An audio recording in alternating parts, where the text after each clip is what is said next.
About a year into our marriage, my wife and I decided we were ready for the adventure of having a child.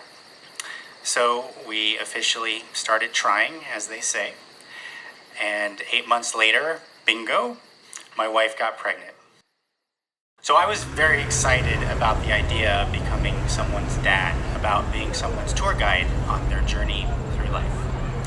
The first time we heard the baby's heartbeat was the first time we went to the obstetrician. It was very fast, very loud. I can hear it right now. I asked the doctor when the baby's due date was. She took out her phone and used an app to calculate, and she told us that the baby would arrive October 12th. And from that moment on, October 12th became a date that loomed large. My wife and I, we were driving home and we passed the hospital about a mile from where we live. And I casually pointed out to her, I said, that's where we're gonna be. We're gonna be in one of those delivery rooms. That's where we're gonna meet our kid. And my wife responded, "I don't want you in the room." This was a big surprise to me. I thought for sure I was gonna be in the room. I wanted to be in the room.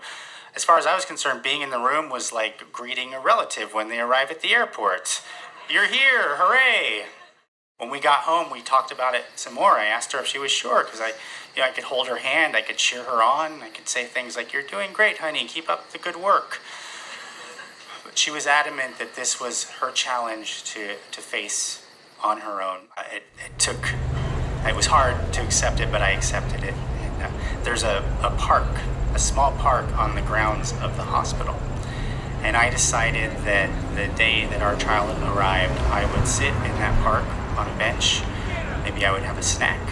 And at some point I would receive a text saying, "Come meet your baby," smiley face. And that would be how I experienced labor and delivery.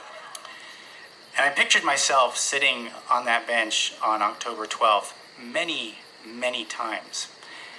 However, on August 12th, exactly 2 months before October 12th, my wife woke me up around 10:30 at night, and with concern, she told me something is happening. Her water broke.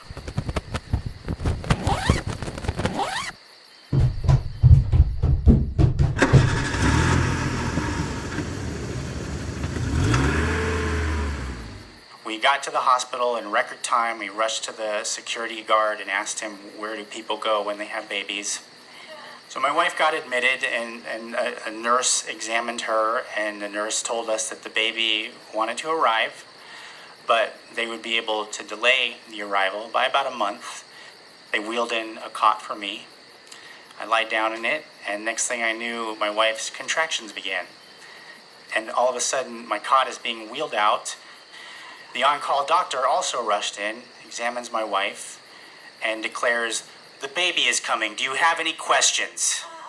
I was supposed to be in the park under a tree. Suddenly I'm in the trenches. I had a second to turn to my wife and ask her if she wanted me to leave. She reached up, grabbed my hand, and crushed the bones in it.